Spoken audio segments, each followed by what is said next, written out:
வணக்கம் நேயர்களே, ஆயுத எழுத்திற்கு உங்களை வரவேற்பது நான் கார்கே. 2026 தேர்தல் பிரச்சாரத்தை நேற்றைய தினம் அதிமுக தொடங்கி இருக்கிறது.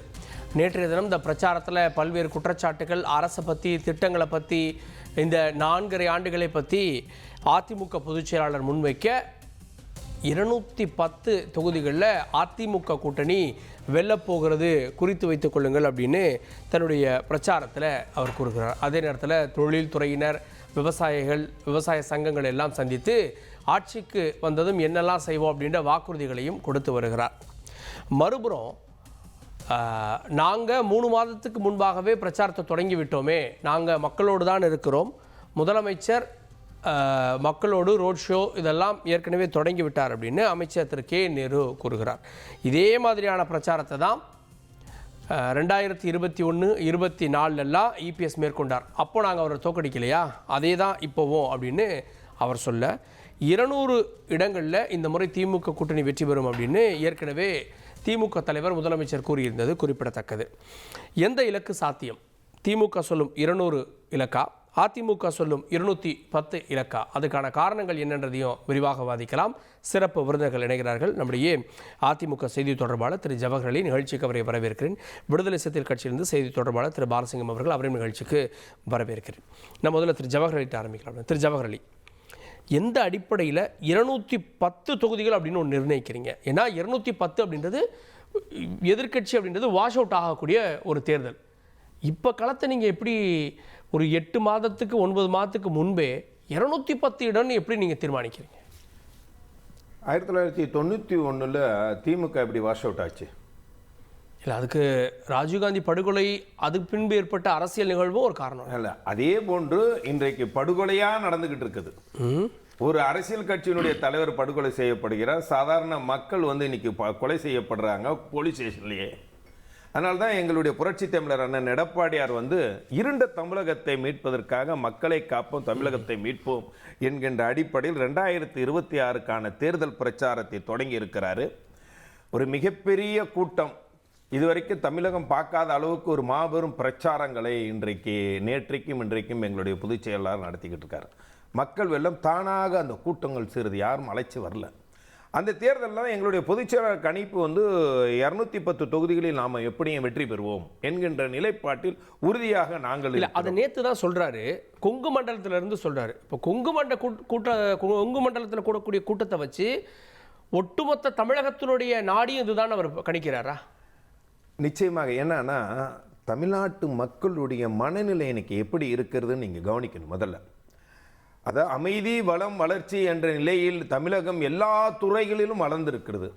31 வருடம் தமிழ்நாட்டை ஆட்சி செய்த அதிமுக தொழில் வளத்தையும், கல்வி வளத்தையும், பொருளாதார வளத்தையும் பெருக்கி தமிழ்நாட்டை முன்னணி மாநிலமாக உருவாக்கி இருக்கு.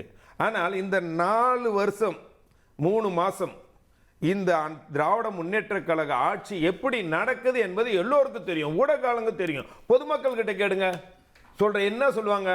சட்டம் ஒழுங்கு சீர்கட்டு போயிருக்குது, இன்றைக்கு தொழில்கள் இல்லை, மின்சார கட்டணத்தை உதவிட்டாங்க, பத்திரப்பதிவு கட்டணத்தை உயர்த்திட்டாங்க, ஒரு காய்கறி வாங்க முடியல, அரிசி வாங்க முடியல, இன்றைக்கு வேலை வாய்ப்பு குறைஞ்சி போயிருக்குது, இன்றைக்கு பெண்கள் தனியா போக முடியல, தாலியா இருக்கிறான், எங்க பார்த்தாலும் ஒவ்வொரு தெருவில் ஒரு கொலை நடக்குது, போலீஸ் நிலையத்துக்கு போய் ஒரு கம்ப்ளைண்ட் கொடுக்க முடியல, அந்த போலீஸ் நிலையம் உயிரோடு திரும்பி வருமாங்கிற ஒரு நிலைப்பாடு இன்றைக்கு ஒவ்வொரு மக்கள் மனசுலையும் இருக்குது. இந்த ஆட்சி எப்படா போகுங்கிற மனநிலையில் மக்கள் இருக்கனால்தான் மற்ற மாநிலங்களோடு ஒப்பிடுறப்போ தமிழகம் அன்னைக்கு அதிமுக ஆட்சியிலையும் இப்போவும் குற்றங்களுடைய விகிதங்களில் குறைவாக இருக்குது, மனிதவள குறியீடுகளில் மிகுதியாக இருக்குது. அதை நீங்கள் ஏற்றுக்குவீங்கல்ல சார்? அதுவே முழுக்க தவறு சார். இவர்கள் மற்ற மாநிலம்னா எதை கம்பேரிசன் பண்றாங்க? உத்தரப்பிரதேசம் பண்ணுவாங்க. உத்தரப்பிரதேசம், பீகார்னுடைய உத்தரப்பிரதேசனுடைய மக்கள் தொகை எவ்வளவு? 22 கோடி. அப்போ நம்ம மக்கள் தொகை எவ்வளவு? 7.5 கோடி. நீங்க யூபி, இது பீகார் எவ்வளவு? அதாவது நீங்க ஆவரேஜ் எவ்வளோன்னு நீங்க பார்க்க முடியும். ரெண்டாவது நீங்கள் வட மாநிலங்களை கம்பேர் பண்ண அளவுக்கு தமிழ்நாடு இல்லை. தமிழ்நாடு தொழில் வளம், அமைதி, வளம், வளர்ச்சி என்ற நிலை இருந்த மாநிலத்தை நீங்கள் வட மாநிலத்தோட கம்பேரிசன் பண்ணிட்டு நீங்கள் அதுக்கு நாம் சரியாக இருக்கு அவங்களுக்கு தான் அதிகமாக கொலைகள் நடக்குன்னு சொல்கிறது இந்த ஆட்சியாளர்களின் அவல நிலையை தான் இல்ல, காட்டுது. அந்த அளவு இல்லைனா கூட நீங்க சொல்றது 91 மாதிரி ஒரு எழுச்சி மாற்றம் ஏற்பட போகுதுன்னு சொல்றீங்க. அப்படின்னா இப்போ வெளியிலேயே போக முடியாது, மக்கள் வெளியில பார்க்குறோம், இயல்பா தங்களுடைய வாழ்க்கையை வாழ்ந்துட்டு இருக்காங்க. ஆனா நீங்க சொல்றது எக்ஸாஜுரேட்டடா இல்லையா? இல்ல, அப்படி இல்லை. மக்கள் மிகப்பெரிய, நீங்க எங்க போனாலும் மிகப்பெரிய கோபத்துடையும் வெறுப்புலையும் பேசுறாங்க. இப்போ நீங்க கடந்த தேர்தலில் 2021 தேர்தலில் 75 தொகுதியில் அதிமுக வெற்றி பெற்றது. வாக்கு சதவீதம் எவ்வளவு? 10 வருஷம் ஆட்சிக்கு பிறகு, அம்மாவுடைய மறைவுக்கு பிறகு நீங்கள் அந்த ஆன்டி இன்கம்பன்சி எல்லாத்தையும் தாண்டி வெறும் 3% வித்தியாசம். இல்ல, 2 கூட்டணிக்கு சேர்த்தா 5% வருது. எந்த 2? திமுக கூட்டணி, அதிமுக கூட்டணி. நீங்க திமுக அதிமுகன்னு பாக்குறீங்க, ஒட்டுமொத்தமா பாக்குறப்ப வித்தியாசம் 3%. அதிகபட்சம் 13 லட்சம் ஓட்டுகள் சார். அதிக மொத்தமே 13 லட்சம் ஓட்டுகள். நீங்க அன்றைக்கு இவர்கள் சொன்ன வாக்குறுதிகள்ல மிக முக்கியமா அரசு ஊழியர்கள் 20 லட்சம் அரசு ஊழியர்களுக்கு அவங்க ஒட்டுமொத்த வாக்குகளை பெற்றார்களா இல்லையா? அவங்களுக்கு சொன்னது, நாங்கள் ஆட்சிக்கு வந்தவுடன் பழைய ஓய்வு சட்டத்தை கொண்டு வருவோம். அந்த அரசு ஊழியர் குடும்பம் 50 லட்சம் வாக்காளர்கள் இன்றைக்கு அந்த எதிர்ப்பா இருக்கிறாங்க. நீங்க அதே மாதிரி பெண்களுக்கு எவ்வளவோ பொய்களை சொன்னீங்க. நாங்கள் எல்லோருக்கும் 1000 ரூபாய் கொடுப்போம், அதை கொடுப்போம், இதை கொடுப்போம். 14 லட்சம் பேர் வாங்கிட்டு இருக்காங்க. 1000 ரூபாய் கொடுத்துட்டு 4000 ரூபாய் பிடிங்கிட்டீங்க. ஒரு மின்சார கட்டணத்தை 400 ரூபாய் இருந்த மின்சார கட்டணம் இன்னைக்கு 4000 ரூபாய் சார். 3000 ரூபாய் அரசாங்கத்துக்கு லாபம். இன்னைக்கு அரசாங்கத்துக்கு லாபம் அந்த நிலைமையில தான் இருக்குது இன்னைக்கு. அப்ப அதே மாதிரி நீங்க மாணவர்கள் இந்த 4.5 வருஷமா மாணவர்களுக்கு நீங்க லேப்டாப் கொடுக்கல. இந்த மாணவர்கள்லாம் 18 வயசை தாண்டி இன்றைக்கு ஓட்டு போடக்கூடிய சூழ்நிலையில் இருக்கிறாங்க. 18 வயசை தாண்டி ஓட்டு போட சூழ்நிலை இருக்காங்க. அதே மாதிரி நீங்க என்ன பண்ணா, விவசாயிகள் எடுத்துங்க, விவசாயிகளுக்கு சரியான விலைகள் கொடுக்கல. கரும்புக்கும் நெல்லுக்கும் கொடுத்த வாக்குறுதி என்ன? விவசாய கடன் ரத்து செஞ்சீங்களா? விவசாயிகளுக்கு நீங்கள் பயிர் காப்பீட்டு செஞ்சீங்களா? மும்முனை திட்ட மின்சார திட்டத்தை கொடுத்தீங்களா? எதுவுமே இல்லாத போது, இன்னும் சொல்ல போனால், குறிப்பாக இன்னும் சொல்ல போனால் சிறுபான்மை மக்கள் அந்த காலகட்டத்திலே ஒரு நம்பி ஓட்டு போட்டாங்க. நீங்க சொன்ன வாக்குறுதியை வச்சு தான் ஓட்டு போட்டாங்க. நாங்கள் ஆட்சிக்கு வந்தோன்னா சிறுபான்மை மக்களுக்கு நாங்கள் 3.5% இடஒதுக்கீட்டை உயர்த்தி 5% உயர்த்தி தருவோம் சொன்னீங்களா இல்லையா? சிறை கைதிகளை விடுதலை செய்து விடுவோம். பள்ளிவாசல்ல தாம்பரத்தில் இருக்கக்கூட அசினாபுரம்ங்கிற ஒரு பள்ளிவாசல் முஸ்லிம்கள் அத்தனை வாழக்கூடிய அத்தனை பேரும் அடிச்சு உடைச்சு காலி பண்றீங்க. எப்ப நீங்க சரி அப்போ எந்த அளவு சரியா இருக்குன்னு தெரியல வரேன். இல்ல அப்போ நீங்க எல்லா பகுதி மக்களும் இந்த அரசாங்கத்துக்கு எதிராக இருக்கக்கூடிய சொல்லல. அப்போ இலக்கு, எங்களுடைய இலக்கு சாத்தியமா, திமுகவுடைய இலக்கு சாத்தியமா? அப்போ மக்களுடைய மனநிலை எப்படி இருக்குங்கிறத என்னுடைய கேள்வி. அரசியல் விமர்சகர் திரு பொன் வில்சன் இணைந்திருக்கார். நிகழ்ச்சிக்கு அவரை வரவேற்கிறேன். தொடர்ந்து திமுக தரப்பிலிருந்து வர்த்தக அணி செயலாளர் திரு கவிஞர் காசிமுத்து மாணிக்கம், அவரை நிகழ்ச்சிக்கு வரவேற்கிறேன். திரு காசிமுத்து மாணிக்கம், 1991 போல ஒரு அரசியல் மாற்றம் நிகழப்போகுது. அதை தான் 210 இடங்கள்னு கணிச்சிருக்காரு. அன்னைக்கு நான் அதை கேட்டேன், ராஜீவ்காந்தி அவருடைய படுகொலை ஒரு பெரிய தாக்கத்தை ஏற்படுத்துச்சு. அதுபோல இன்னைக்கு சட்டம் ஒழுங்கு இருக்கு, தனிநபர் தாக்குதலோ சட்டம் ஒழுங்கோ ஒரு இம்பாக்ட் ஏற்படுத்தியிருக்கின்றார். அதாவது என்னென்னு கேட்டிங்கன்னா, எதிரொலி பேசுகிறது பெரிய கொடுமையான ஒரு இஸ்லாமில் இருந்துக்கிட்டு இப்படி பேசுகிறது ரொம்ப ரொம்ப தப்பு. சரி, என்னுடைய பேச்சை நான் முடிச்சுக்கிறேன். அவர் பேசும்போது நான் குறுக்கு இல்லை. ஆனால் ஒன்று சொல்கிறேன், பாஜகவுடைய போய் சேர்ந்துருக்காங்க. இந்திய அளவில் பாஜக என்பது கழுதை தேய்ந்து கட்டரும்பான கதையாக தேஞ்சிக்கிட்டு இருக்குது. இப்போ ஒரு ஜான் ஏறி முளமண் சறுக்கிற மாதிரி நடந்த 13 இடைத்தேர்தலில் 2024 அப்புறம் நடந்த இந்த தேர்தலில் தொடர்ச்சியாக 13 தேர்தலில் 11 இடத்துல பாஜக அணி தோற்றுருக்கு, இந்தியா கூட்டணி ஜெயிச்சிருக்கு. சமீபத்தில் வந்த குஜராத்திலேருந்து விசாகர் தொகுதியில் புவேந்திர பாயினை வேட்பாளர் நிப்பாட்டினாங்க. இங்கே ஆம் ஆத்மி கட்சியிலேருந்து பிடிச்சி இழுத்து இங்கே இப்போதுக்கு பாஜக போகிறீங்க நேஷனல், இங்கே தமிழ்நாட்டுக்கு வாங்க. இல்லை, தமிழ்நாட்டில் பார்த்தீங்கன்னா 11 தான் தோற்றுருக்காங்க. 10 இடத்துல தோற்ற பழனிசாமியுடைய வேட்பாளர் அப்படி பேசுகிறது. நாங்கள் தொடர்ந்து ஜெயிச்சுட்டு இருக்கிறோம். எந்த தேர்தலையும் மக்கள் திமுகவுடைய ஆட்சியுடைய நிர்வாகத்தை பாராட்டி கொண்டிருக்கிறாங்க. அவர் சொல்கிறார், ஒரு 1000 ரூபா கொடுக்கணும்னு சொல்லி 1000 ரூபா கொடுக்கும்போது தகுதியானவருக்கு கொடுப்போம்னு சொன்னோம். யாருக்கு தகுதி? மகளிருக்கு 1000 ரூபாய் ரேஷன் கார்டு சொன்னமே தவிர எல்லா மகளிருக்கும் அந்த தகுதின்றது அப்புறம் தானே சேர்த்தீங்கன்னு தான் அவங்க கேக்குறாங்க. நான் கேட்கறது எல்லா மகளிருக்கும் அப்ப சேர்த்தமா? சரி, ரேஷன் கார்டு வச்சிருக்கவங்க எண்ணிக்கை பார்த்தா அப்படி நாங்கள் சொல்லலை. ரேஷன் கார்டுக்கு எப்படி சொன்னோம்னா நீங்கள் 5000 ரூபா கொடுக்க சொன்னோம். அவங்களுக்கு கொரோனாவில் 5000 அவங்க கொடுக்கல, 1000 தான் கொடுத்தாங்க. எவன் பெத்த பிள்ளைக்கும் நான் சோறு போடுற மாதிரி அவங்க கொடுக்காத 4000 தான் நாங்கள் வந்து கொடுத்தோம் அப்போ ரேஷன் கார்டுக்கு. ஆனால் இந்த மகளிருக்கு என்பது சார் அனுபவிச்சவங்க தான் சார் தெரியும். ஒருத்தனை கேட்டேன், ராமசாமி பொண்டாட்டியை கேட்டேன், ராமசாமி உன் பொண்டாட்டி என்னென்ன, அவர் ஐஓபியில் வேலை பார்க்குதுன்னாப்புல. பக்கத்தில் இருக்கிற குப்புசாமியை கேட்டேன், அவர் சொன்னார் என் பொண்டாட்டி வந்து கேஷியராக இருக்குன்னாரு. இன்னொருத்தர் பொண்டாட்டி கேட்டேன், வக்கீல்னு சொன்னார். அவங்களுக்கெல்லாம் இல்லை. இன்னொருத்தர் கேட்டேன் வெங்கடாச்சலத்தை, அவர் சொன்னார் என் பொண்டாட்டி சும்மா வீட்டில் இருக்குனாரு. அந்த சும்மா இருக்குங்கிற அம்மாவுக்கு தான் இந்த பணம். சும்மா இல்லை, அவங்க வீட்டில் 1008 வேலை பார்க்குறாங்க. காலையிலேருந்து எந்திரிச்சு புருஷனை கிளப்பி விடுறது, பிள்ளைக்கு கிளப்பி விடுறது எல்லாம். சார் காலை உணவு திட்டத்தை கொடுத்துருமே சார். உலகத்தில் யாராவது சிந்திச்சு பார்த்துருக்காங்களா? காலை உணவு திட்டத்தை நாங்கள் தான் அறிக்கையில் கொடுத்துருந்தோம்மா. எவ்வளோ திட்டங்கள், தாய்மானவ திட்டத்தை தான் கெடுத்துருந்தோம்மா. மருத்துவ திட்டத்தை கொடுக்குறோம், வீடு தேடி மருத்துவம் கொடுக்குறோம், வீடு தேடி கல்வி கொடுத்துருக்குறோம். எத்தனையோ திட்டங்கள். அவர் பேசும்போது சொன்னார், நாங்கள் எங்கே கொடுத்தோம் முஸ்லீம்களுக்கு 5 இடஒதுக்கீடு கண்டிப்பாக தேர்தலில் தந்தே தீரும் நாங்கள் எங்கே சொன்னோம்? எங்கள் தேர்தலுக்கு இல்லைக்கா? கிடையாது. ஆக 3% இடஒதுக்கீடு கொடுத்ததே திமுக தான். இஸ்லாமியர்களுக்கு கொடுத்தது. அதேமாதிரி அரசு ஊழியருக்கு சொன்னார். அரசு ஊழியருக்கு கேட்குறீங்க, நீங்கள் கொடுத்தா நாங்கள் பறிச்சிட்டோமா? இல்லை அரசு ஊழியருக்கான அந்த வாக்குறுதி முக்கியமானது சார். ஒவ்வொரு முறையும் போராடுறப்ப என்ன சொல்கிறாங்க, பழைய பென்ஷன் திட்டம் என்ன ஆச்சு, புதிய வேலை வாய்ப்புகள் என்ன ஆச்சு, எல்லாரும் போராடுறாங்கல்ல. அதான் சார் எல்லாரும் போராடுறாங்க. தவிர எந்த கவர்மெண்ட் கொடுத்துச்சு? அதிமுக கொடுத்துச்சா? மத்திய அரசு, ஒன்றிய அரசு கொடுத்ததா? தானே உங்களை தேர்வு பண்ணாங்க. அதனாலே நாங்கள் கொடுக்கணுங்கிறது கிடையாது. அரசு ஊழியர் ஓட்டுகளை ஒட்டுமொத்தமா திமுக வாங்குச்சா இல்லையா? அப்படியும் சொல்ல முடியாது. அரசு ஊழியர் எல்லாமே அப்போ தமிழ்நாட்டில் எல்லாரும் எங்களுக்கு தான் ஓட்டு போட்டாங்க. அது ஒன்றும் மாற்று கருத்து கிடையாது. ஆனால் படிப்படியாக நான் சொல்கிறேன் சார், ஒரு தாத்தா கிட்ட பேத்தி சொன்னாலாம், தாத்தா சூனாவனான்னு போட்டே இருக்கேன், ஒத்த பிள்ளையா இருக்கு, என்னை கட்டி வை, நான் ஒரு 10 பிள்ளை பெற்று தரேன்னு சொல்லி சொன்னான். ஆனால் பிறந்தது 2 வருஷத்துக்கு 2 பிள்ளை தான் பிறந்துச்சு.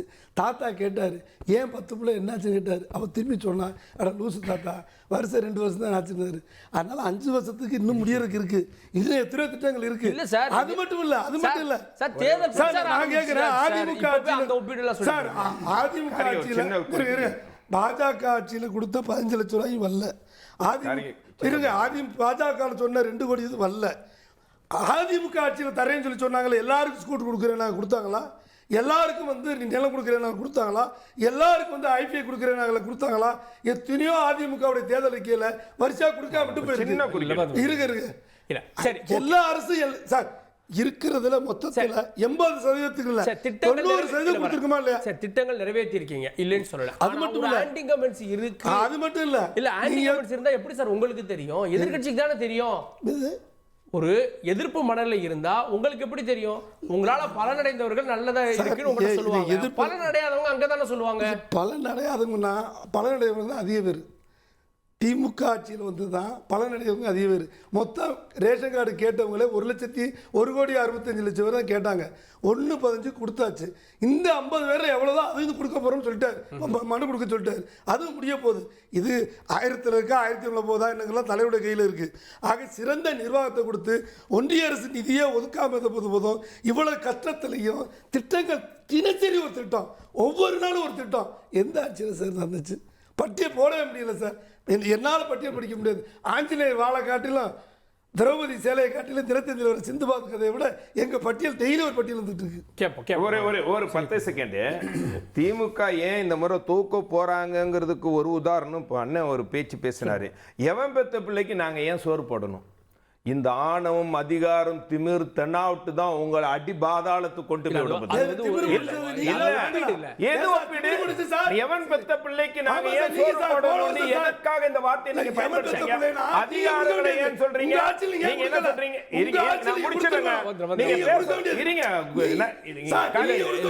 அவர் பேசுவேன் ஒரே நிமிஷம். அவர் பேசுறது தப்பான பொருள் இல்லை. அது என்னன்னா, உங்க ஆட்சியில நீங்க செய்யாதத அப்படியே இருக்கு அப்படிங்கறத மென்ஷன் பண்ணி பேசுறாங்க. ஒரு ஆட்சியாளர் செய்ய மக்கள் தேவைகளை நீங்க நீங்க பூர்த்தி செய்யும் போது எவன் பெத்த பிள்ளைக்கு நான் ஏன் சோறு போடணும் அது தவறுங்கிற அடுத்து அதை விட்டுறேன்.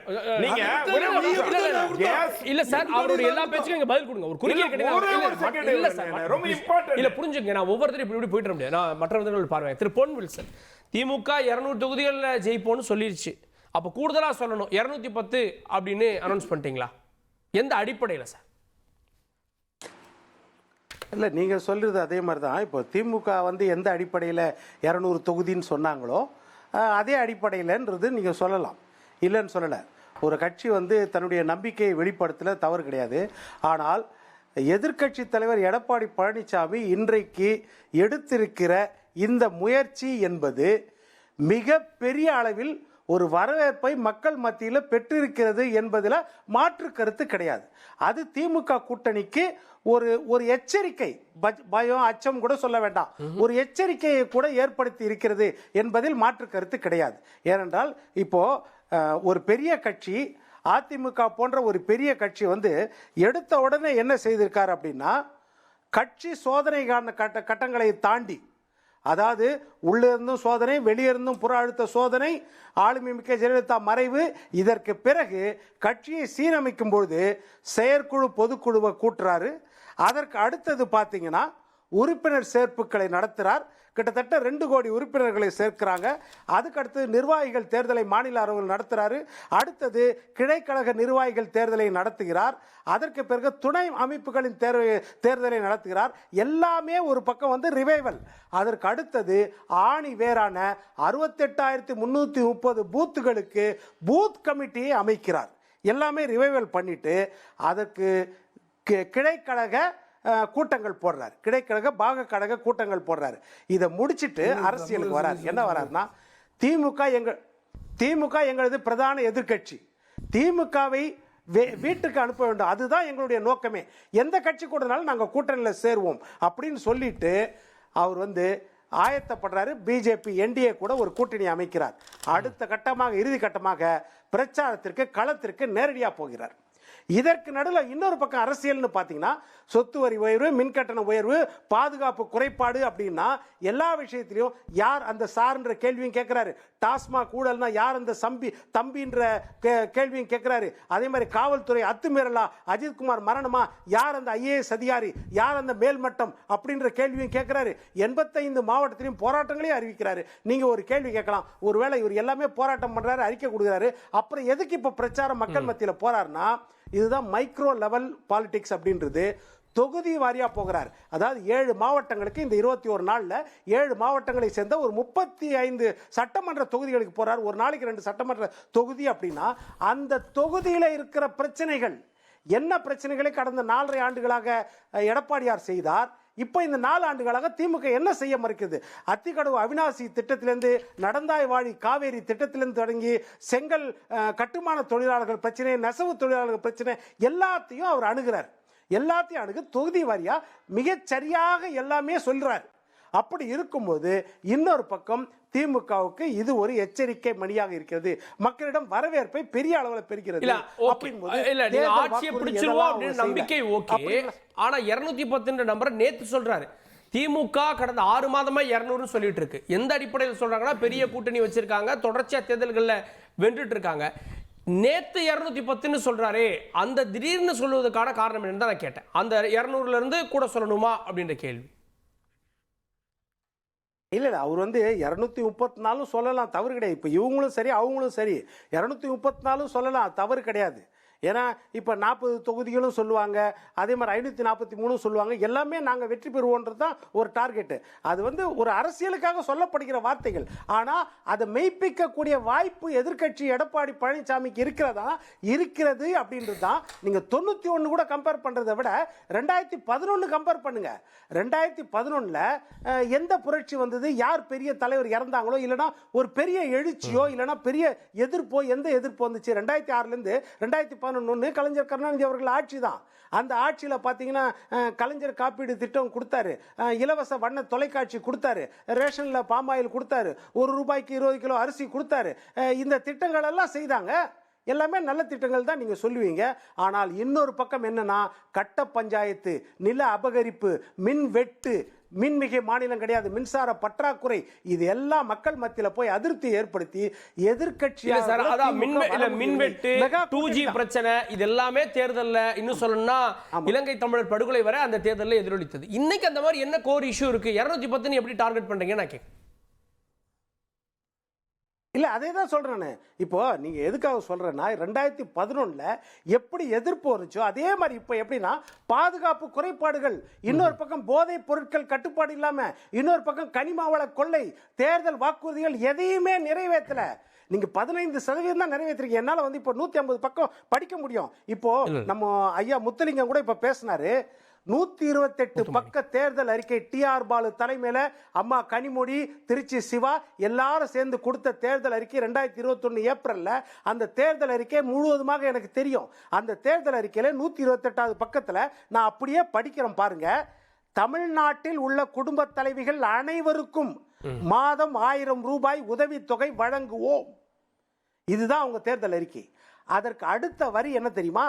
ரேஷன் கடைகளில் உணவுப் பொருட்களை பெறும் அனைத்து குடும்பங்களுக்கும் இதனால் பயனடையும். இதுல எங்க தகுதி வந்தது? இது உரிமை தொகை, இட் இஸ் நாட் தகுதி தொகை. எப்படி நீங்க வந்து ரேஷன் கடையில பொங்கல் அப்போ வந்து கோடீஸ்வரனுக்கும் அந்த 2500 ரூபாய் எடப்பாடியார் கொடுத்தாரு, ஏழைக்கும் 2500 ரூபாய் எடப்பாடி கொடுத்தாரு. அதனால இது வந்து அந்த மாதிரி உரிமை எல்லாருக்கும் கொடுத்தாரா? எனக்கு உரிமையாக இருக்கிற தொகை. சார் கவிஞர் காசிமுத்து கேட்டாரு, ஸ்கூட்டர் எல்லாருக்கும் கொடுத்தாரா? மானியம் வீட்டுக்கு 30 லிட்டர் தண்ணி கொடுத்தாரா? எது சொல்லுங்க சார்.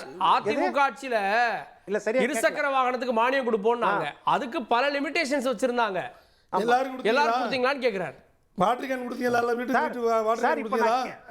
அதாவது இப்ப இந்த தேர்தல் வாக்குறுதி அப்ப பொய். அப்ப இந்த தேர்தல் வாக்குறுதி பொய். நிதி கம்பெனில கொடுப்பாங்களே கீழே நிபந்தனைக்கு உட்பட்டது, அது மாதிரி இது நீங்க கொடுத்துக்கிற தேர்தல் அறிக்கை சார். நாங்க கேட்கல ஐயா இத கேளுங்க. இது நாங்க கேட்கல, நீங்க கொடுக்கறேன்னு சொன்னது. நீங்க உங்க வாக்குறுதியை நிறைவேற்றுங்க. நீங்க கொடுக்கறேன்னு சொன்னது முடியல. இப்போ வந்து ஐயா நான் பாருங்க, நீங்க பேசும்போது நான் பேசல, நீங்க பேசும்போது நான் பேசல. தயவு செய்து வெளியே வந்து பேசுறேன். இல்ல நான் என்ன கேக்குறேன் ஐயா, நீங்க தேர்தல் வாக்குறுதி கொடுத்தது. அடுத்தது நீங்க சொல்றீங்க 309வது வாக்குறுதி. 309வது வாக்குறுதி என்னன்னா, புதிய ஓய்வூதிய திட்டம் கைவிடப்பட்டு பழைய ஓய்வூதிய திட்டம் மீண்டும் நடைமுறைக்கு கொண்டு வரும் நாங்கள் ஆட்சிக்கு வந்தவுடன். 4 வருஷம் ஆயிடுச்சு. பழைய ஓய்வூதிய திட்டம் எங்க? அதே மாதிரி 503வது வாக்குறுதி வந்தவுடன் நாங்க வந்து கேஸுக்கு 100 ரூபாய் குறைப்போம். நீங்க இன்னைக்கு வரைக்கும் குறைச்சிருக்கீங்களா? 504வது வாக்குறுதி, அதாவது பெட்ரோலுக்கு வந்து 5 ரூபாயும் டீசலுக்கு 3 ரூபாயும் கொடுப்பேன். நீங்க இன்னைக்கு வரைக்கும் குறைச்சிருக்கீங்களா? டீசலுக்கு 4 கொடுப்பா. இப்ப இதெல்லாம் வந்து இது மட்டும் கிடையாது. குறைக்கல. அதாவது நீங்க சொல்றதுதான், நீங்க சொல்ற வாக்குறுதி, நீங்க என்ன வாக்குறுதி சொன்னீங்களோ அதை நீங்க கொடுக்கணும். இன்னைக்கு வீடு வீடா போய் ஒன்றிணைப்போம் அப்படின்னு சொல்றீங்கன்னா வீட்டுல இருக்கிற ஒவ்வொருத்தரும் கேட்பாங்கல்ல. எனக்கு வந்து நான் போக்குவரத்து தொழிலாளர்கள் பழைய பென்ஷன் கொடுக்குறேன். நீங்க இன்னைக்கு என்னாச்சு? அதாவது இன்னைக்கு பகுதி நேர ஆசிரியர்கள் பண்றாங்க 12,000 பேர். ஓகே, இன்னும் நம்ம விரிவா பேசலாம். முதல் பார்வை மற்ற விருந்தினர்கிட்ட வாங்கிட்டு வந்துடுறேன். நான் வந்துடுறேன். திரு பாலசிங்கம். இல்ல ஒரே ஒரு வார்த்தை சொல்லிடுறேன். ஐயா தனிப்பட்ட முறையில் ஒன்று சொன்னாரு. நம்ம ஜவஹர் அலி நம்ம இவரை பார்த்து சொன்னாரு, இந்த மாதிரி நீங்க இஸ்லாமியரா இருந்து இப்படி பேசலாமான்னு. இதே தான் பிஜேபியும் கேட்கும், நீங்க இந்துவா இருந்து இப்படி பேசலாமான்னு உங்களை கேட்டுரும். பாலசிங்கம், காவல்துறை சார்ந்த பிரச்சனைகளை விசிகாவும் குரல் கொடுக்குது, எதிர்கட்சி இன்னும் வீரியமா குரல் கொடுக்குது. அதெல்லாம் வச்சு அவங்க தேர்தல் அரசியல்ல கணக்கு போடுறாங்க. இல்ல இன்னைக்கு வந்து அன்னைக்கு எப்படி ஜெயராஜ் பினிக்ஸ் ஒரு தாக்கத்தை ஏற்படுத்துச்சோ, இன்னைக்கு லாக்அப் மரணங்களோ இந்த கஸ்டோடியல் டெத்தோ ஒரு தாக்கத்தை ஏற்படுத்துன்றாங்க. அதை குறைச்சி மதிப்பிடுறீங்களா? வணக்கம். முதலில் அண்ணன் ஜவஹர் அலி சொன்னதுக்கு பதில் சொல்லிட்டு வரேன். வட மாநிலங்களோடு ஒப்பிடக்கூடாது தமிழ்நாட்டை அப்படின்னு சொன்னார். ஆமாம், கண்டிப்பாக வட மாநிலங்களோடு ஒப்பிடக்கூடாது. தமிழ்நாட்டை பொறுத்தவரை வளர்ந்த ஐரோப்பிய நாடுகளோடு ஒப்பிட வேண்டிய தேவை இருக்கிறது. இன்னும் சொல்லப்போனால் கல்வியில், குறிப்பாக கல்வியில் கிராஸ் என்ரோல்மெண்ட் ரேஷியோ என்பது தமிழ்நாடு 52%, அமெரிக்காவை விட அதிகம். வளர்ந்த நாடு என்று சொல்லப்படுகிற அமெரிக்காவை விட அதிகம். அதே போல் வளர்ந்த நாடுகளாக இருக்கக்கூடிய ஐரோப்பிய நாடுகளை காட்டிலும் அதிகமாக இருக்கிறது. அப்படி வளர்ச்சியிலும் கல்வி, மருத்துவம் உள்ளிட்ட வளர்ச்சிகளில் அதிகமாக இருக்கிறது. அதனால தான் அவர் வந்து அண்ணன் சொன்னது மாதிரி வந்து வட மாநிலங்களோட ஒப்பிடக்கூடாது. இந்த கேள்வி வந்து இலக்கு சாத்தியமா, 200 சாத்தியமா, 210 சாத்தியமா? திமுக இலக்கு 200 சாத்தியம் என்பதற்கு ஒரு 4-5 விஷயங்கள் இருக்குது. ஒன்று, இந்த கூட்டணியை நடத்தக்கூடிய தலைவர் முதல்வர் ஸ்டாலின் அவர்கள் அவர் இந்த கூட்டணியை லாவகமாக கடந்த 7-8 ஆண்டுகளாக இதை லாவகமாக எடுத்து வருகிறார். இந்த கூட்டணி எல்லா தேர்தலிலும் வெற்றி பெற்றிருக்கிறது. உள்ளாட்சி தேர்தல் உட்பட 3 பொது தேர்தலிலும் வெற்றி பெற்றிருக்கிறது. அப்படி இந்த கூட்டணி மிக லாவகமாக எடுத்து செல்லக்கூடிய ஒரு ஆற்றல் வாய்ந்த ஒரு தலைவராக, ஆளுமையாக முதல்வர் இருக்கிறார். 1. 2வது, இந்த அரசு நிறைவேற்றியிருக்கக்கூடிய மக்கள் திட்டங்கள், மக்கள் நலத்திட்டங்கள், அதாவது கடைசி மனிதனுக்கும் போய் சேரக்கூடிய வகையில், அது கல்வியாக இருந்தாலும், மகளிருக்கான திட்டமாக இருந்தாலும், மாணவர்களுக்கான திட்டமாக இருந்தாலும், இளைஞர்களுக்கான திட்டமாக இருந்தாலும், கடைசி மனிதன் வரை போய் சேரக்கூடிய வகையில் இந்த நலத்திட்டங்கள் அமைந்திருக்கிறது. இது 2. 3வது, இந்த தமிழ்நாட்டினுடைய குரோத், இன்க்ளூசிவ் குரோத், அதாவது ஒரு பக்கம் வளர்ச்சி, இன்னொரு பக்கம் ஒரு பக்கம் வீக்கம், ஒரு பக்கம் வந்து சுணங்கி போகிறது இல்லாமல் அனைத்து தளங்களிலும் அனைத்து பகுதியும் சேர்ந்து வளரக்கூடிய, அதாவது ரீஜனலாக மக்களாக எல்லா பகுதியும் சேர்ந்து வளரக்கூடிய ஒரு குரோத் வந்து தமிழ்நாட்டில் வந்து இன்றைக்கி வந்து உருவாகியிருக்கு. அது கல்வி, மருத்துவம், தொழில் எல்லா துறையிலும் அப்படி ஒரு வளர்ச்சி இருக்குது. 4வதாக, இந்த கூட்டணி ரொம்ப மிக முக்கியமானதாக கூட்டணி பலம், கொள்கை கூட்டணி. அந்த கூட்டணி கூட வெறுமன அரசியல் ஆதாயத்துக்கான கூட்டணி இல்லை, இது ஒரு கொள்கை கூட்டணி. கொள்கை கூட்டணியும் இந்த நாட்டை காப்பாற்ற வேண்டும், குறிப்பாக தமிழ்நாட்டு மக்களுடைய உரிமைகளை பாதுகாக்க வேண்டும், தமிழ் மொழியை பாதுகாக்க வேண்டும் என்கிற அடிப்படையில் கட்டப்பட்டிருக்கக்கூடிய ஒரு கூட்டணி. கூட்டணியை 2 பலமாக சொல்கிறீங்க. அந்த 2 பலத்திலேயே இப்போ கல்லறியப்பட்டிருக்கதா பார்க்கலையா? இன்னைக்கு உங்களுடைய கூட்டணியில் தான் விசிகா ஒரு அதிருப்தி குரல் அடிக்கடி கொடுத்துட்ருக்கு. மார்க்சிஸ்ட் கம்யூனிஸ்ட் இப்போ என்ன மாறுபட்ட குரலை கொடுக்குது, விஜய் யாரோட போராண்டதை பொறுத்து வந்து பார்க்கணும்னு சொல்லுது. அதே போல் காங்கிரஸ் கட்சிக்கும் விசிகாவுக்கு இடையில ஒரு மோதல் அப்படின்ற விஷயங்களையும் இது பண்ணுறாங்க. இப்போ கூட்டணி இன்டாக்டாக இருக்குன்னு நீங்கள் சொல்லணும். இது வந்து தொடர்ந்து திமுக கூட்டணியை பலவீனப்படுத்த வேண்டும் என்கிற அடிப்படையில் தொடர்ந்து முயற்சிகள் நடந்து வருகிறது. குறிப்பாக சொல்ல வேண்டுமென்றால் அதிமுகவும் பாஜகவும் தனித்தனியாகவும் போட்டியிட்டது, சேர்ந்தும் போட்டியிட்டது. அது ஒரு ஸ்ட்ராட்டஜிக்கலாக அவங்க வந்து பண்ணி பார்த்தாங்க. அது எதுவுமே வந்து பலன் தரலை. இப்போது நாம் தமிழர் போன்ற கட்சிகளை திராவிட எதிர்ப்பு, பெரியார் எதிர்ப்பு போன்ற விஷயங்களை வச்சு எதிர்க்க பார்க்குறாங்க. அதுவும் பலன் இல்லாமல் போச்சு. இப்போது விஜய் புதிய வரவு, அவர் மூலமாக என்ன நினைக்கிறாங்கன்னா சிறுபான்மையுடைய வாக்குகளை வாங்கலாம், இன்னும் மற்ற வாக்குகளை வாங்கலாம் என்பதற்காக அவர் தனியாக இந்த அரசியல் களத்துக்கு பிஜேபி RSSனுடைய பின்புலத்திலிருந்து இயக்கப்படுகிற தமிழக வெற்றி கழகம் இருக்குது. இது எல்லாம் அவங்க வந்து தொடர்ச்சியாக வந்து பண்ணிட்டு இருக்கிறாங்க. இருந்தாலும் கூட அது எதுவும் பலன் அளிக்கலைன்றதுனால இப்போ என்ன கொண்டு வராங்கன்னா, கூட்டணியில் இருக்கக்கூடிய கட்சிகளுக்குள்ள பிரச்சனை, விசிகாவுக்கும் காங்கிரஸுக்கும் பிரச்சனை, காங்கிரஸுக்கும் விசிகாவுக்கும் என்ன பிரச்சனை? எந்த பிரச்சனையுமே இல்லை. அவர் போய் சந்தித்தார், மருத்துவர் ராமதாஸை சந்தித்தார், அது அவருடைய விருப்பம். ஆனால் அவர் சொன்ன கருத்து எங்களுக்கு உடன்பாடு இல்லைன்னு சொன்னோம். நாங்கள் பிஜேபியோடும் பாமகவோடும் சேர மாட்டோம் என்பது எங்களுடைய நிலைப்பாடு 100%. அது ராமதாஸ் ஒரு பிரிவா வருவார். மதிமுகவுக்கும் திமுகவுக்கும் பிரச்சனை, இதை இங்க சேர்த்து தானே சொல்றாங்க. மதிமுகவுக்கும் திமுகவுக்குமே பிரச்சனை. என்ன பிரச்சனை? அவங்களுடைய கேண்டிடேட் வந்து திமுக சேர்த்துக்கிட்டாங்க. அதுக்கு முன்னாடி அவங்களுடைய செயற்குழு கூட்டத்தில் பேசின பேச்சுக்கள் என்ன, இதெல்லாமே 2021 அந்த சட்டமன்ற வேட்பாளராக போட்டியிட்ட முனிரத்னம் நினைக்கிறேன். அவர் வந்து 2021 மதிமுகவை ரிசைன் பண்ணிட்டு திமுகவுடைய உறுப்பினர் ஆயிட்டாரு. அன்னையிலிருந்து அவர் வந்து மறுபடியும் மதிமுகவுடைய உறுப்பினர் ஆகல. அவர் 2021 மதிமுகவுடைய உறுப்பினராக இல்லை, திமுகவுடைய உறுப்பினராக இருக்கார். அதே மாதிரி ஆனா மல்லை சத்யா அது மட்டும் பிரச்சனை இல்லை சார். ஒரு கூட்டணி கட்சிகளோட வரப்போகுதுன்னு பாஜக சொல்லுது, மதிமுக வச்சு சொல்லுச்சு. சொல்லி முடிச்சு. அதனால இதெல்லாம் எதுக்கு நடக்குதுன்னா, வெளியிலிருந்து எல்லா முயற்சிகளும் எடுக்கப்பட்டு அது பலன் தரவில்லை என்பதனால கூட்டணி கட்சிக்குள்ளே வந்து பிரச்சனைகள் இருக்குது என்பதாக ஒரு பிரச்சாரம் பரப்பப்படுகிறது. அது அல்ல உண்மை. ஆகவே இந்த கூட்டணி திமுக கூட்டணி வலிமை, திமுக கூட்டணி வெல்வதற்கு, அந்த இலக்கை அடைவதற்கு தேர்தல் பணிகள் 3 மாதத்துக்கு முன்னாடி திமுக வந்து அதுக்கான பணிகளை வந்து தொடங்கிட்டாங்க. ஆளுகிற கட்சியாக 3 மாதத்துக்கு முன்னாடி ஒவ்வொரு தொகுதிக்கும் ஒரு தேர்தல் மேற்பார்வையாளர் என்கிற வகையில் பூத் கமிட்டி எப்படி அதிமுக போட்டிருக்காங்களோ அதே மாதிரி வந்து அவங்களும் வந்து அந்த பணியை செஞ்சுருக்காங்க. கட்சியினுடைய கட்டமைப்பு அதற்கு ஒரு பலமாக இருக்குது.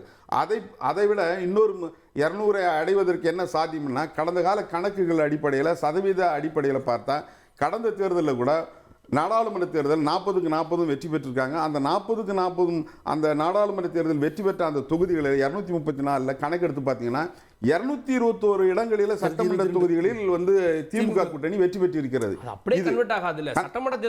இதெல்லாம் காரணமா இருக்கு. அடுத்து திமுக கூட்டணி என்னென்ன பிரச்சனைகள் இருக்கும் அப்படின்னு பார்த்தா, இவர்கள் சொல்றது மாதிரி நிறைவேற்றாத வாக்குறுதிகள் இருக்குது, அது நிறைவேற்றணும். நாங்களும் இந்த கோரிக்கை வைக்கிறோம். இன்னும் நிறைவேற வேண்டிய வாக்குறுதிகள் இருக்குது, செய்யணும். காசிமுத்து மாணிக்கத்திட்ட திமுகவுக்கு ஒரு ஆன்டி இன்கம்பன்சி இருக்குது, அதை உணர மறுக்கிறது அப்படின்றத அவங்களுடைய குற்றச்சாட்டு. அது ஒன்று. இன்னொன்று, ஒரு கூட்டணி அமைச்சிருக்காங்க பாஜகவோட சேர்ந்து, அந்த நம்பரை நீங்கள் ஏற்றுக்க மாட்டீங்க, பாஜகவோட சேர்ந்தா மைனஸ்னு பார்க்குறீங்க, ஆனால் அவங்க ஒரு 11% ஓட்டு வச்சுருக்காங்கன்றத பார்க்க மாட்டீங்க அப்படின்ற விஷயம் சொல்கிறாங்க.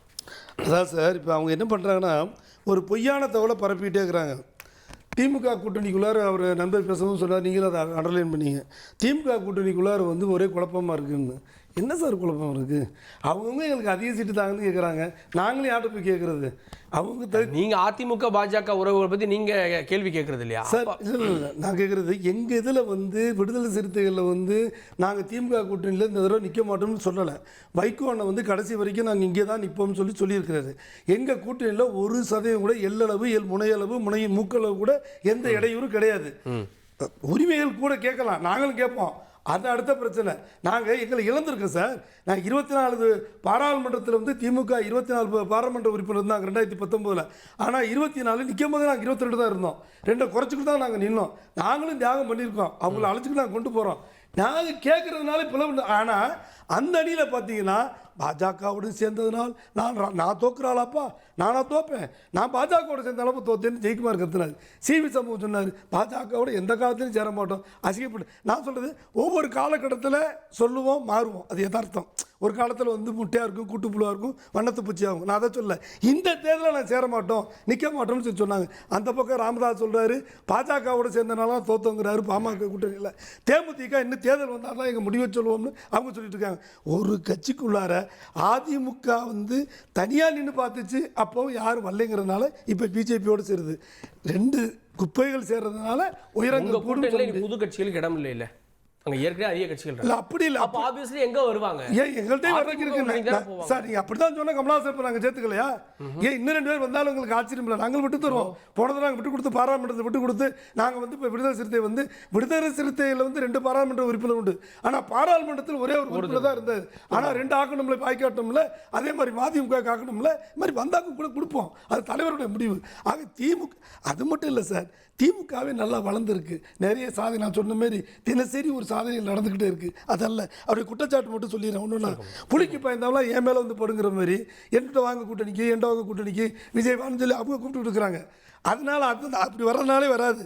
அது சொன்ன 221 இருக்குது. அதே மாதிரி இங்கே சொன்னார், நீங்கள் மன்னிப்பு கேட்டார் தளபதி, ஆனால் உலகத்தில் எவனுமே எதுக்குமே மன்னிப்பு கேட்டது கிடையாது. இந்த இதில் அஜித்குமாருக்கு மன்னிப்பு கேட்டார். கட்ட பஞ்சாயத்து சொன்னார். கட்ட பஞ்சாயத்து நடந்தது ஏடிஎம்கே காலத்தில் தினசரி நடந்துச்சு.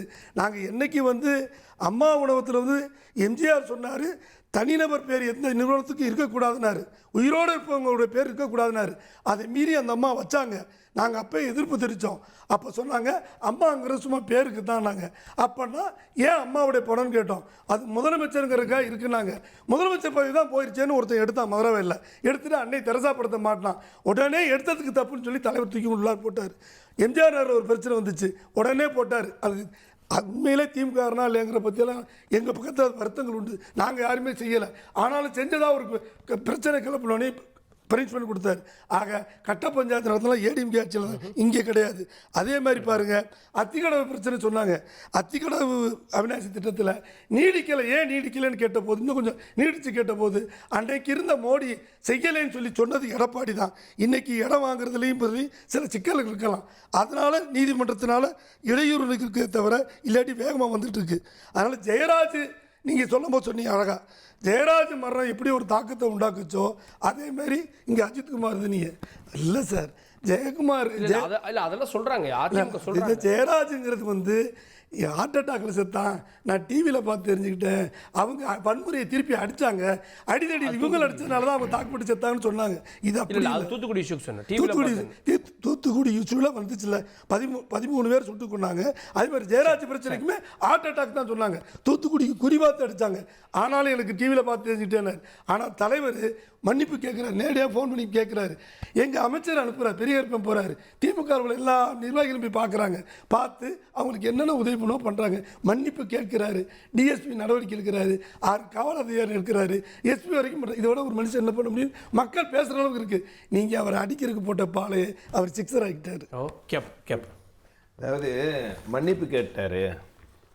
நீங்கள் ஓசி பிரியாணிக்கு கடையடிச்சு உடைக்கும் போது நீங்கள் முதல் மன்னிப்பு கேட்டீங்க.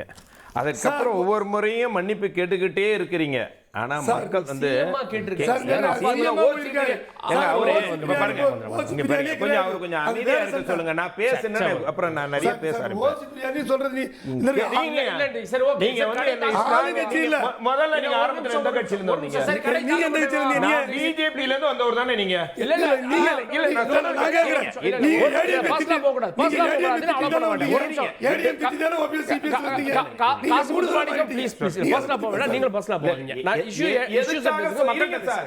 அவரு ஒரு நீங்க இஸ்லாமியரை இருந்து சொல்லலாமான்னு சொல்றாரு. ஒரு பிஜேபி கூட்டணி, இவரு பிஜேபியில இருந்து வந்தவர் தான்.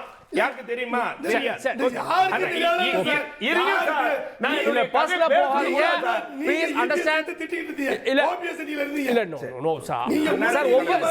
சார் ஒவ்வொருத்தருக்கும் ஒரு அரசியல் நிலைப்பாடு இருக்கு சார். காலத்துக்கு ஏற்ப அதை நம்ம தவறு சொல்ல முடியாது.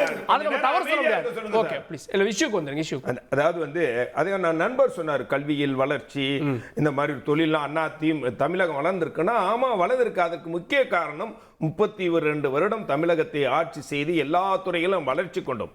ஆனால் இப்போ என்ன இருக்கு? அமைதி வளம் வளர்ச்சி இன்னைக்கு அருவா கஞ்சா துப்பாக்கி என்ற கலாச்சாரத்தை நீங்க உருவாக்கி விட்டீங்க. அதனால தான் மக்கள் ஓட்டு போட மாட்டோம். இன்னொன்னு அவர்கிட்ட கேட்டீங்க, நீங்க ஏங்க நீங்க வந்து ஸ்கூட்டி கொடுத்தீங்களா? ஸ்கூட்டி கொரோனாக்கு முன்பாக கொடுத்துக்கிட்டு தான் இருந்தோம். கொரோனாக்கு பிறகுதான் ஸ்கூட்டி நிறுத்தப்பட்டது. அதற்கு முன்னாடி ஒரு 24 லட்சம் பெண்களுக்கு ஸ்கூட்டி கொடுத்திருக்கிறோம். அதே மாதிரி மானியம் கொடுத்திருக்கோம், 50,000 மானியம் கொடுத்தோம். அதே மாதிரி இன்றைக்கு நிலைமை என்ன இருக்கு? இந்த 4 வருஷத்துல திராவிட முன்னேற்ற கழகம் வாங்கிய கடன் மட்டும் 5 லட்சம் கோடி. என்ன கட்டமைப்பை உருவாக்கி இருக்கிறீங்கன்னு கேட்டா எதுவுமே சொல்ல மாட்டேங்கிறாங்க.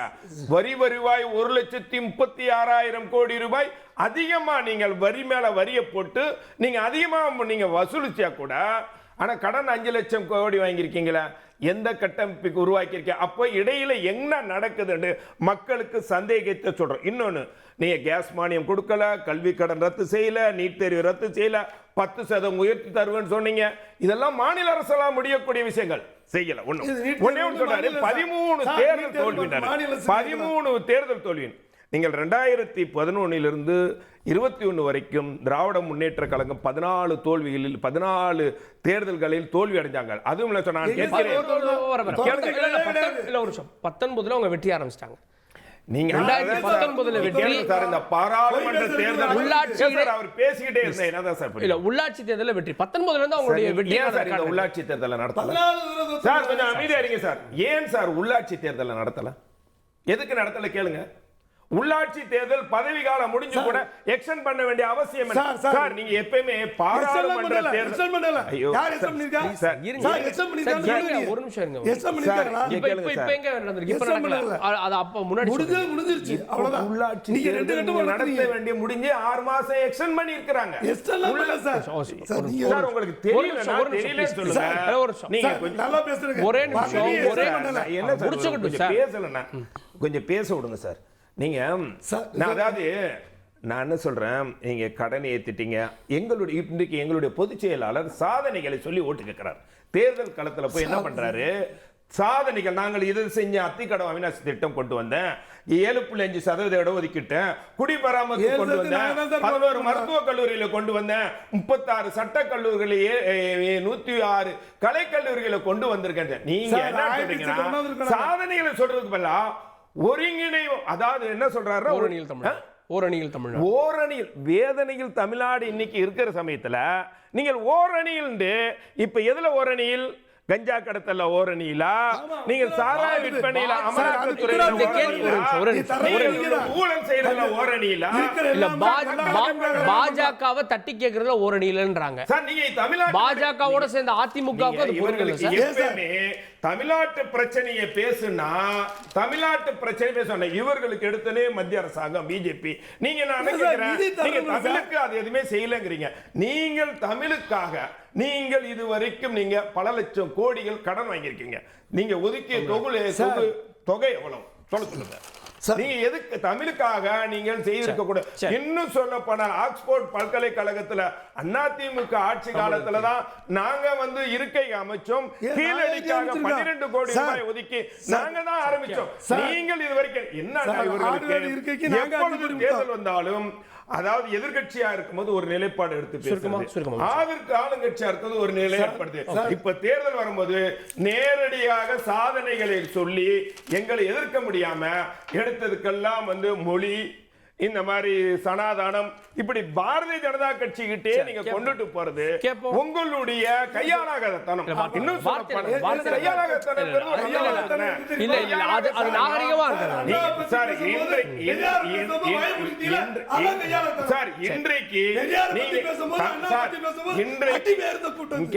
இன்றைக்கு தமிழ்நாட்டில் இருக்கக்கூடிய பிரச்சனைகள் என்ன?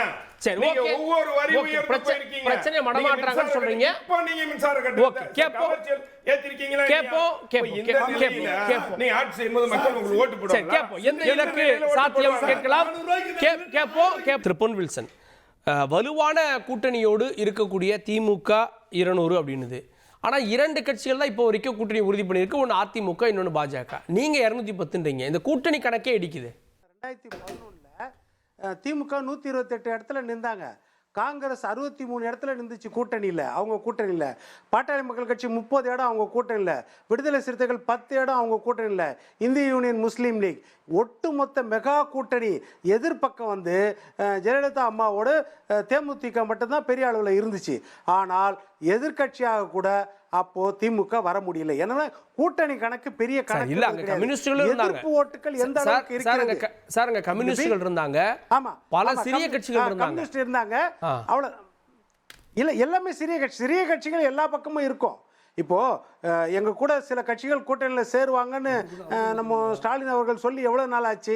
இது வரைக்கும் வேற யார் சேர்ந்திருக்காங்க இது வரைக்கும்? அதனால அது கிடையாது. நான் என்ன சொல்றேன், எதிர்ப்பு ஓட்டுகள் எந்த அளவுக்கு இருக்கிறது? விவசாயிகள் மேல குண்டர் சட்டம் பாய்ச்சின ஆட்சி 7 பேர் மேல, திருவண்ணாமலை, மேல்மலை, சிப்காட் எக்ஸ்டென்ஷன், இந்த திமுக ஆட்சி தானே. அதே மாதிரி இப்போ சிறுபான்மை மக்கள் சொல்றீங்க, சமூக போராளிகள், சமூக போராளிகள் கொல்லப்பட்டது இந்த ஆட்சியில தான். சமூக போராளிகள் நம்ம வடநாட்டில் தான் கேள்விப்பட்டிருப்போம், கௌரி லங்கேஷ் அப்படின்னு கேள்விப்பட்டிருப்போம். ஆனா என்னன்னா, இப்போ வாணியம்பாடி வாஷிம் அக்ரம் ஐயா பேசும்போது வாணியம்பாடி வாஷிம் அக்ரம், அதாவது கஞ்சா போதைப் பொருளை போட்டு கொடுத்தாருன்னு வெட்டி கொல்லப்பட்டார். அதே போல புதுக்கோட்டை ஜபகர் அலி, அவர் வந்து கனிம வள கொள்ளை கண்டுபிடிச்சான்றதுக்காக லாரி ஏற்றி கொல்லப்பட்டார்.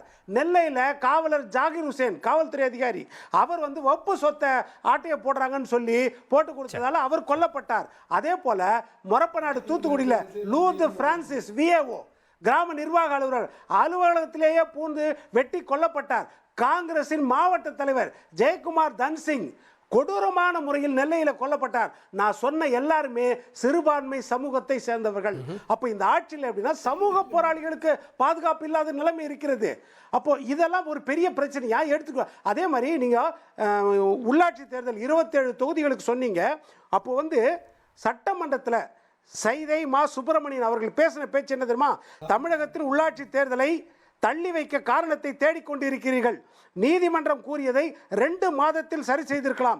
எனவே தேர்தலை உடனே நடத்த வேண்டும்னு 2019 சட்டமன்றத்தில் திரு மா சுப்பிரமணியன் அவர்கள் பேசினாரு.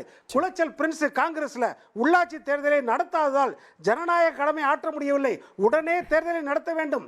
கடையநல்லூர் அபூபக்கர் சொல்றாரு, தேர்தல் நடத்தாததால் உள்ளாட்சி பணிகள் முடங்கி போய்விட்டன.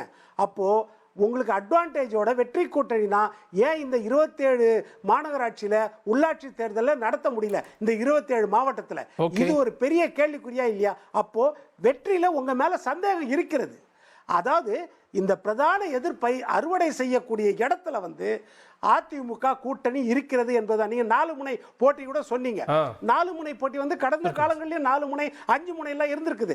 மக்கள் நல கூட்டணி வந்து 2016 மக்கள் நல கூட்டணி இருந்துச்சு, நாம் தமிழர் இருந்துச்சு, பிஜேபி தனியா இருந்துச்சு, பாட்டாளி மக்கள் கட்சி தனியா இருந்துச்சு.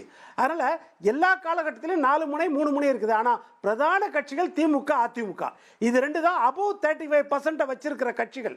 above 35% வச்சிருக்கிற கூட்டணிகள், ஆடட் அட்வான்டேஜா இருக்கும் கூட்டணி. அப்போ திமுகவுக்கு இது மிகப்பெரிய டஃப்பாக ஒரு சேலஞ்சா இருக்கும். அதை அறுவடை செய்கிற இடத்துல அதிமுக கண்டிப்பாக இருக்கிறது. ஓகே ஓகே, நான் திரு பாலசிங்கம் அவர்கள்ட்ட 210 தொகுதிகளை தயார் பண்ணிடுவேன் அப்படின்னு சொல்ல வராரோ. ஏன்னா 8 மாதம் இருக்கு பிரச்சாரத்துக்கு போகிறது. முதல் கட்டம், 2ஆம் கட்டம் போவார். அது நம்பிக்கையினுடைய வெளிப்பாடை ஏன் பார்க்கக்கூடாது? ஒவ்வொரு கட்சியும் வந்து தன்னுடைய தொண்டர்களை ஊக்கப்படுத்துவதற்காக, மோட்டிவேட் செய்வதற்காக இப்படி தலைவர்கள் கூறுவது என்பது இயல்பானது தான். அதுவும் தேர்தல் நெருங்குகிற நேரத்தில் இப்படி சொல்வது என்பது தான் அந்த கட்சிக்கு தேவையானது. அந்த அடிப்படையில் தான் நாங்கள் அது 210 என்பதை நாங்கள் பார்க்கிறோம்.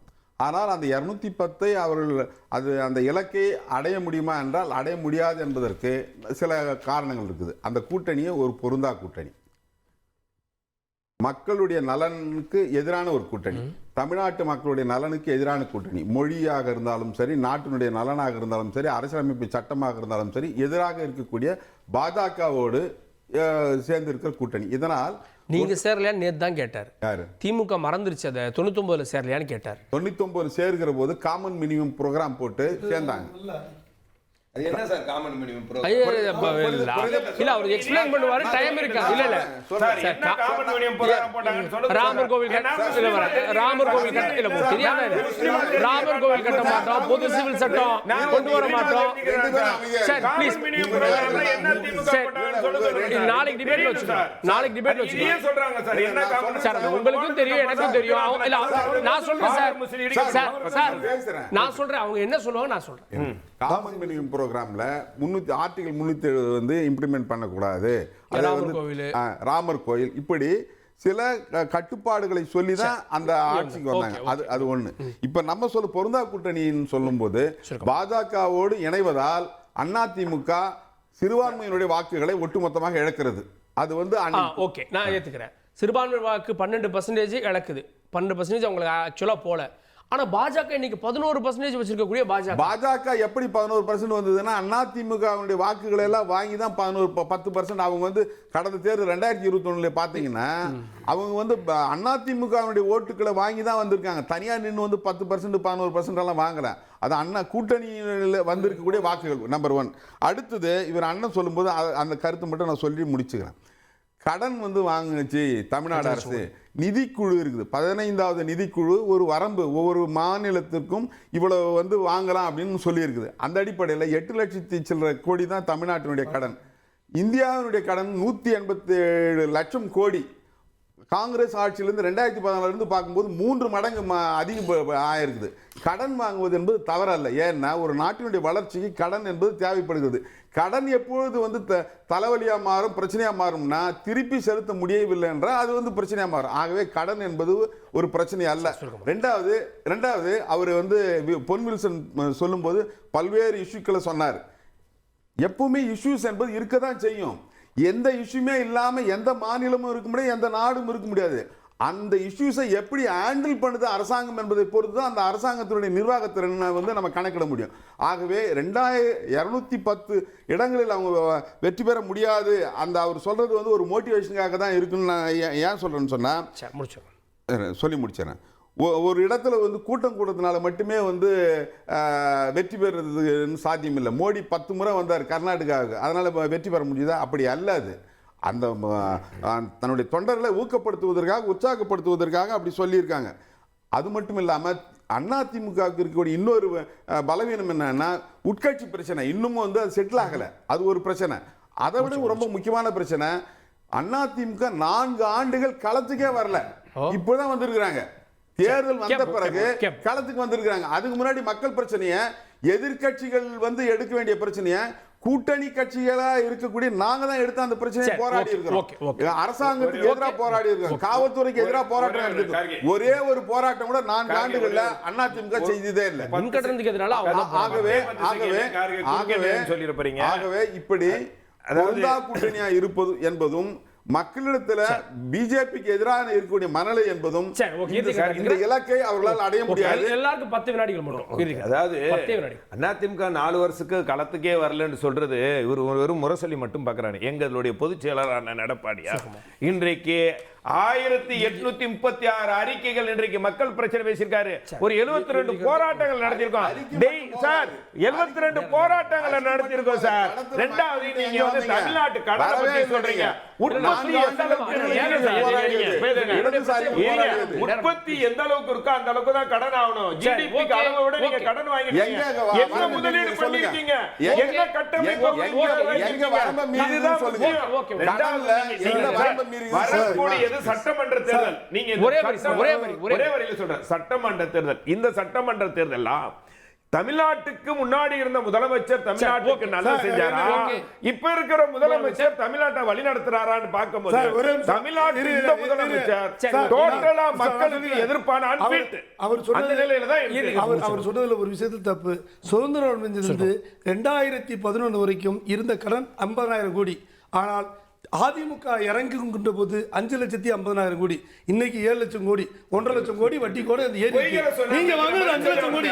அந்த 5 லட்சம் முதல்ல 1 லட்சம் கோடி ஆனது திமுக ஆட்சி. திமுக ஆட்சியில் 2011 வரைக்கும். ஆனா அவங்க அந்த 10 வருஷத்துல வாங்கினது 4 லட்சம் சொல்லிருக்கு. தமிழ்நாட்டுல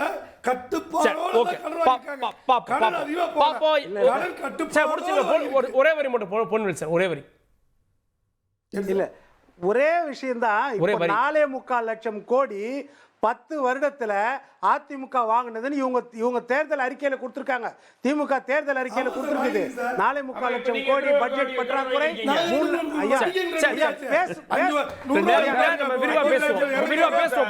முத்துலிங்க சார்,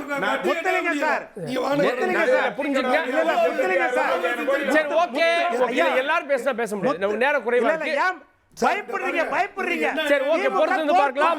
எந்த இலக்கு சாத்தியம்? திமுகவுடைய 200, அதிமுகவின் 210 பொறுத்து பார்க்கலாம். விவாதத்தில் இந்த விருதுகளுக்கு நன்றி. பார்த்தவங்களுக்கும் நன்றி நேயர்களே. தொடர்ந்து இணைந்தீர்கள் தந்தி தொலைக்காட்சியுடன்.